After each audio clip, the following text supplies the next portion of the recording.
G'day YouTube, Warbles on a lot here, and today's the 2nd of June. It's 1 week since the fatal accident here at the intersection of Yarraford Road and the New England Highway. And last week on the way to go shopping, I came across the accident.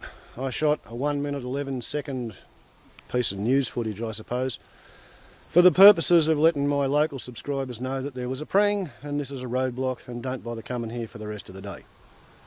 Fair enough, I went home and I posted it, and I probably had it up within 1 hour of the accident occurring. I knew there had been a fatality, and I knew that the body of the person who was killed was probably still in the vehicle, but you couldn't see very much of the vehicle, and I didn't cross any police lines, I didn't cross any exclusion zones, I didn't film any body fluids or body parts or any dead people. I didn't film any number plates, I didn't identify anybody.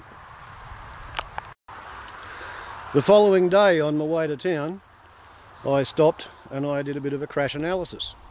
It took 2 minutes and 47 seconds. And I posted the crash analysis, and I thought that it was fairly important because this is a dangerous intersection.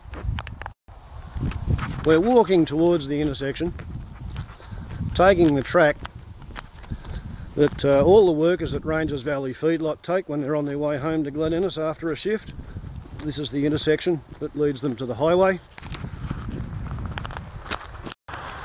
And as you can see, the highway and Yarraford Road are built up on an embankment.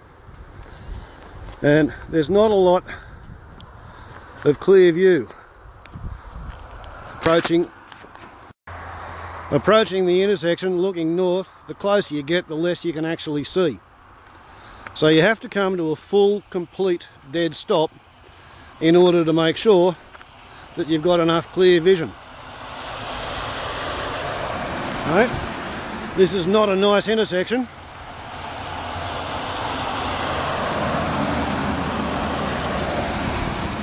And as you can see, the carriageway is at least 2 metres above the level of the surrounding countryside. So, to make sure you're not going to get run into by anybody, you have to come out to here. And if we turn around,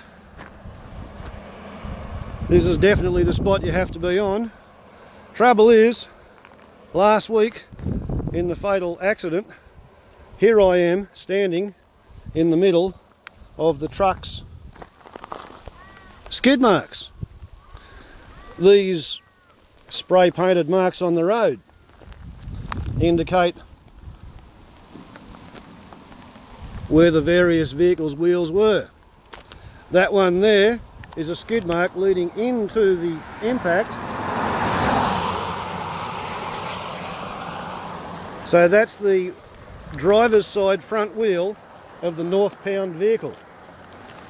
This is the passenger side front wheel of the northbound vehicle skidding. Now here's the scary part.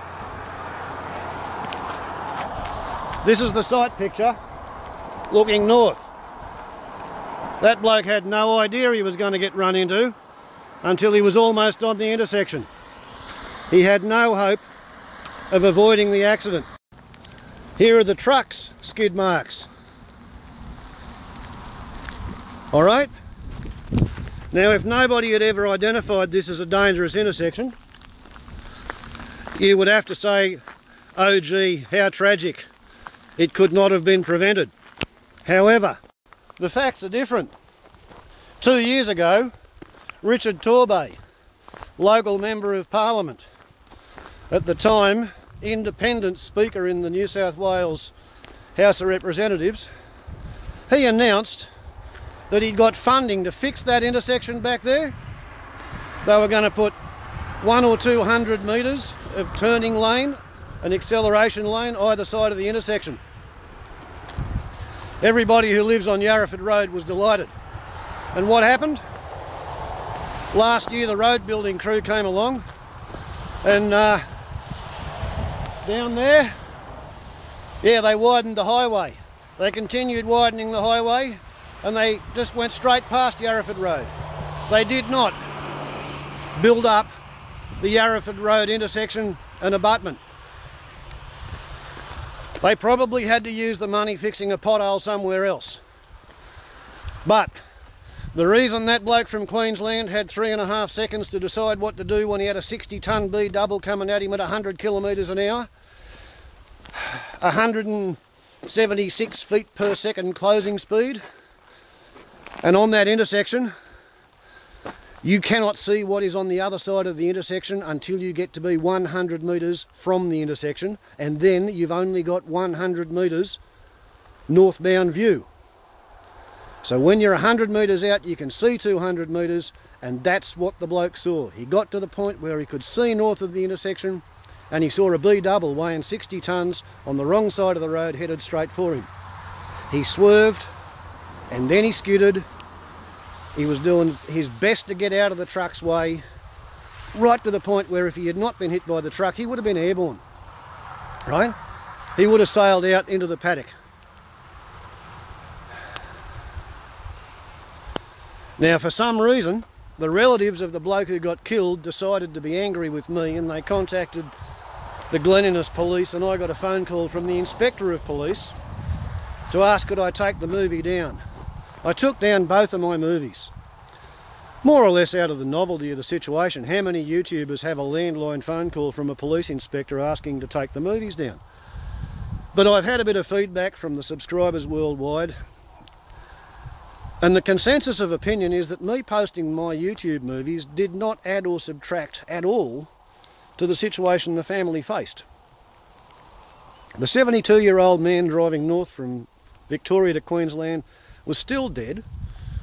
He got killed by being hit by a truck, and he got hit by a truck because he had nowhere to go. He didn't get killed because I made a YouTube movie. He didn't get killed because I posted a crash analysis.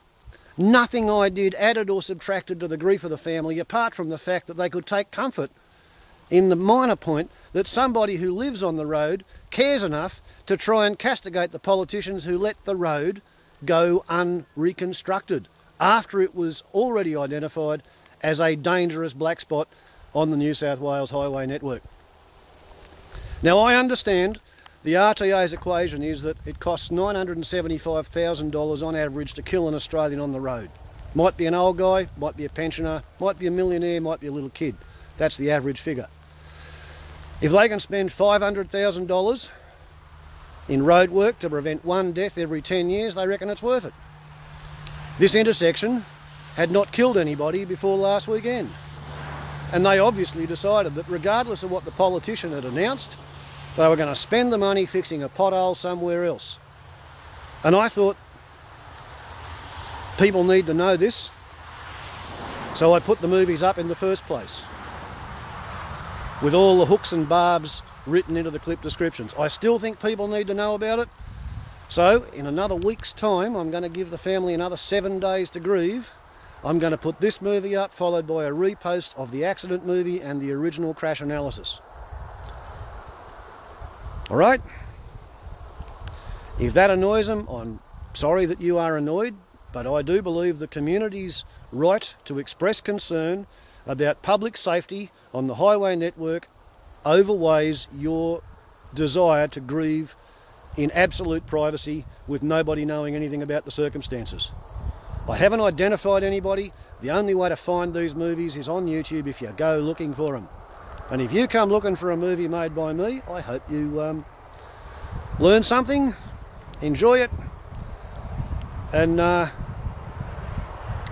well, I'm not meaning to annoy anybody or hurt them. I'm trying to educate and inform, right? I look at the curious factors of life and I try to explain them to myself, and if other people want to pay attention to my movies, that's up to them. I don't sell my stuff, I give it away. Ciao.